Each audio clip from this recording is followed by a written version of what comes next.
You need to attach wood to brick. It's not much different than attaching wood to concrete. You'll just need to drill the hole and then use a concrete screw like this Tapcon. This is a Torx 30 flat head.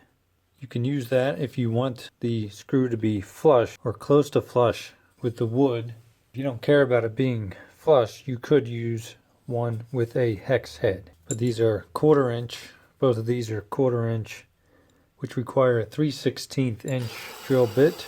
Drill into the material, clean it out of any debris. Definitely need to blow it out or brush it out, or else this could bottom out and then strip the hole. You'll pre-drill your holes into your wood because the threads are not going to go into the wood at all. It's just going to pass right through. So the hole needs to be big enough for this to just kind of go right through. Doesn't really matter. The main thing is that it has at least 1 inch embedment into the material, in this case, brick. You can use a countersink bit. If you want it flush, you can have a countersunk.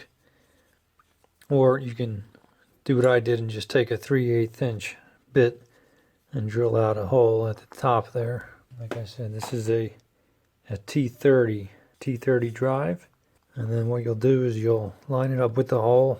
You can drill through the material straight through the hole, hold the wood up, and then just place it into the hole and then use your power driver. It's very important to stop as soon as it gets tight to the wood, because you're not going to get it any tighter like you would attaching wood to wood, which has a little bit of give, and then it can actually tighten really good if you give it a little bit extra turn, but not so with concrete or brick. What you'll end up doing is stripping the hole, and you don't want that, because then the hole will be completely useless. Then you'll have to use some kind of plastic anchor.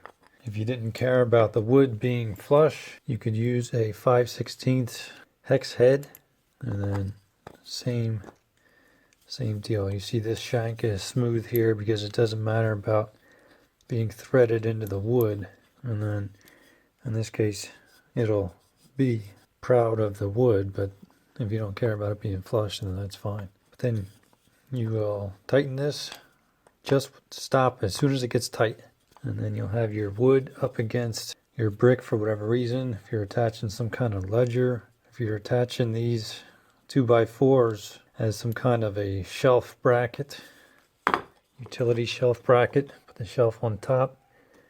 Works best if you have 2 of them opposite each other, 2 brick walls.